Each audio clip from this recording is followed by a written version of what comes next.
Tax return যখন তারা file করবেন তখন তারা কোনটাতে সুবিধা পাবেন। এই জন্য দুটোরই একটা তুলনামূলক চিত্র আপনার কাছে জানতে চাই, W2 ওর 1099। 1099 পায় আসলে যারা ইন্ডিপেন্ডেন্ট কন্ট্রাক্টর, যারা আসলে এমপ্লয়ি না বা তারা বিভিন্ন প্রজেক্টে কাজ করে। W2 যখন আপনার হবে, right, it's a very strong একটা ডকুমেন্ট যেটাকে অনেক কিছু প্রুভ করে। কি প্রুভ করে? আপনার total income of the year, আপনার ফাইন্যান্সিয়াল স্ট্রেংথ। সেম পারসন যদি 100,000 W2 তে পায় আর 100,000 1099 এ পায়, তখন দেখা যাবে যে 1099 এর যে 100,000 যেটা, ওটা এক্সপেন্স থেকে রাইট অফ করে অনেক নিচে নিয়ে আসা যায়, যেটা W2 তে করা যায় না। অনেকেই যখন ইনকামটা নেন তখন তারা এক ধরনের সংশয়ে থাকেন, তার কি W2 নেবেন না 1099 নেবেন, অর্থাৎ কোনটা সুবিধা। ট্যাক্স রিটার্ন যখন তারা ফাইল করবেন তখন তারা কোনটাতে সুবিধা পাবেন। এই জন্য দুটোরই একটা তুলনামূলক চিত্র আপনার কাছে জানতে চাই, W2 ওর 1099। রাইট। সো W2 ডেফিনেশন হলো আপনি you are employee of the employer. Employer আপনাকে বলছে, যেমন আপনি আপনার সেট স্কেজুয়াল আছে, 5 দিন হোক আর 4 দিন হোক, সকাল 9টা থেকে 5টা হোক, আপনি কাজে যাবেন এবং এটার এগেইনস্টে আপনাকে একটা স্যালারি দেওয়া হবে, এবং এন্ড অফ দ্য ইয়ারের পরে যে ডকুমেন্টে এই অ্যামাউন্ট গুলো শো আপ করা হয়, এটাকেই বলা হয় আপনার W2। অ্যাজ অপোজ টু 1099 আসলে খারাপ হয়। 1099 পায় আসলে যারা ইন্ডিপেন্ডেন্ট কন্ট্রাক্টর, যারা আসলে এমপ্লয়ি না বা তারা বিভিন্ন প্রজেক্টে কাজ করে, বিভিন্ন লাইক যে সময় যেটা দরকার, এবং তারা ডিফারেন্ট এমপ্লয়ির সাথে কাজ করে, এমপ্লয়ারের সাথে কাজ করে। যেমন আজকে এই স্টোরে কাজ দরকার, তারা একটু গিয়ে ওইখানে 1 ঘন্টা 2 ঘন্টা কাজ করে ফেলে, অথবা অন্য স্টোরে, ওর সেম স্টোরে আপনার মানে পিরিয়ডিক্যালি আজকে লাগলো, কালকে লাগবে না, পরশুদিন লাগবে, তারপরে আরেক সপ্তাহ পরে লাগবে, এইভাবে যেগুলো ইটস কাইন্ড অফ আমরা বাংলা বলি ছোটা কাজ, রাইট? সো এইভাবে যদি আপনি কাজ করেন তাকে, তাহলে আপনি কিন্তু এমপ্লয়ি না, আপনি ইন্ডিপেন্ডেন্ট কন্ট্রাক্টর। আর আপনি ইন্ডিপেন্ডেন্ট কন্ট্রাক্টর যখন হবেন, তখন আপনি এন্ড অফ দ্য ইয়ারের পরে যে অ্যামাউন্ট আপনি পাবেন টোটাল, সেই ডকুমেন্টকে বলা হয় আপনার 1099 এনইসি অথবা 1099 মিসেলেনিয়াস। নাও এখন সুবিধা অসুবিধা কি, রাইট? W2 যখন আপনার হবে, right, it's a very strong একটা ডকুমেন্ট যেটাকে অনেক কিছু প্রুভ করে। কি প্রুভ করে? আপনার total income of the year, আপনার ফাইন্যান্সিয়াল স্ট্রেংথ। আপনি যদি একটা গাড়ি কিনতে চান, তাহলে আপনার এই W2 ইনকামটা ইজ ওয়েল এনাফ। আপনি যদি মর্গেজ করতে চান, বাড়ি কিনতে চান, তাহলে এই W2 ইজ ওয়েল ওয়ার্থি। আপনার মর্গেজ কোম্পানি কিন্তু তারা কিন্তু এটাকে ইনকাম এবং কারেন্ট জব মানে এভরিথিং কিন্তু ভেরিফাই করে ফেলে। এবং যদি আপনার ওয়েল ইনকাম থাকে, আপনার W2 তে আপনার লোন পেতে, বাড়ি কিনতে মানে it's very seamless, right? But but but আপনি যখন W2 পাবেন, তখন আসলে আপনি there are so many things আপনি you can not write it off. Write it off meaning হলো আপনি কোনো এক্সপেন্স দেখাতে পারতেছেন না। সে ফর এক্সাম্পল, আপনি কাজে যাচ্ছেন, আপনি ট্রান্সপোর্টেশন যদি এমপ্লয়ার না দেয় সুবিধা, তাহলে আপনি দেখাতে পারবেন না। আপনি যদি কাজে গিয়ে খাওয়া দাওয়া করেন, আপনি দেখাতে পারছেন না, বিকজ ইউ হ্যাভ W2।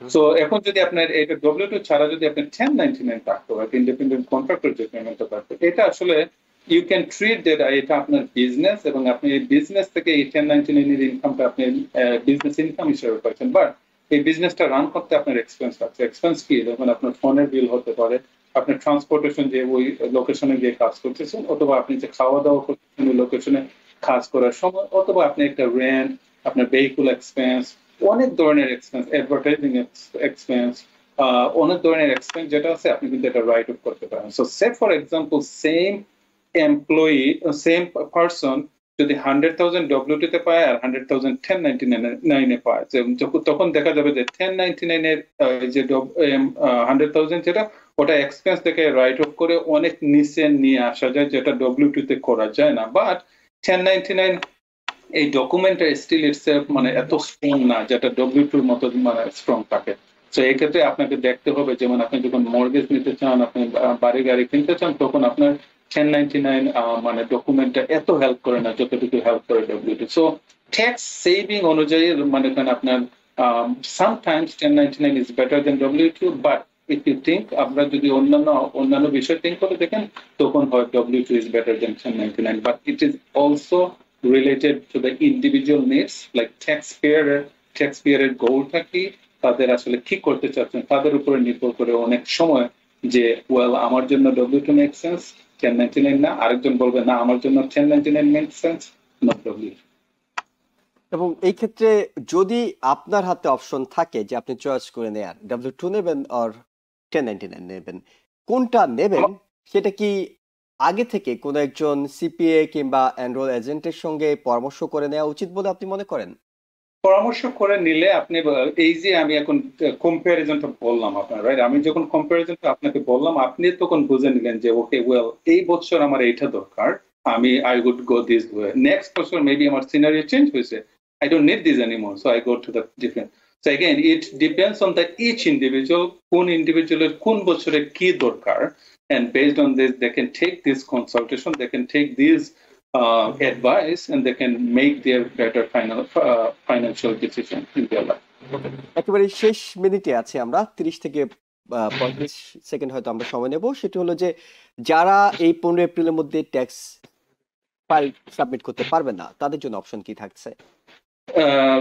তারা যদি এপ্রিল 15 এর আগে করতে না পারে, তাহলে তারা এক্সটেনশন নিতে পারে। এক্সটেনশনটা হলো যেমন আপনি এই ট্যাক্স রিটার্ন করতে আপনার এডিশনাল ইনফরমেশন দরকার, যার জন্য এক্সট্রা 6 মান্থ পর্যন্ত আপনি এক্সটেনশন টাইম নিতে পারেন। But keep in mind that যদি আপনাকে ট্যাক্স পে করা লাগে, আপনি ট্যাক্স পে এর জন্য কিন্তু এক্সটেনশন পাচ্ছেন না, আপনি পাচ্ছেন ট্যাক্স রিটার্ন সাবমিট করার জন্য।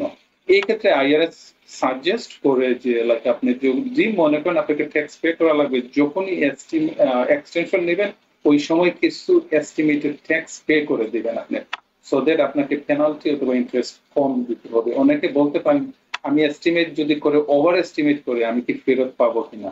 আনসার ইজ ইয়েস, আপনি ফেরত পাবেন। আর আপনি যদি কম এস্টিমেট করে কম দিয়ে দেন, পরবর্তীতে যখন ফাইনাল ট্যাক্স রিটার্ন করবেন তখন যে পোর্শনটা আপনি দেন নাই আগে, তখন আপনাকে দিতে হবে। এগেইন এই যে পোর্শনটা আপনি দেন নাই ওইটার জন্য পেনাল্টি এবং ইন্টারেস্ট দিতে হবে। So extension is only for tax return file করার জন্য, but not for the payment. New York থেকে সম্প্রচারিত TVN 24 টেলিভিশন, বিশ্বজুড়ে বাঙালির কণ্ঠস্বর।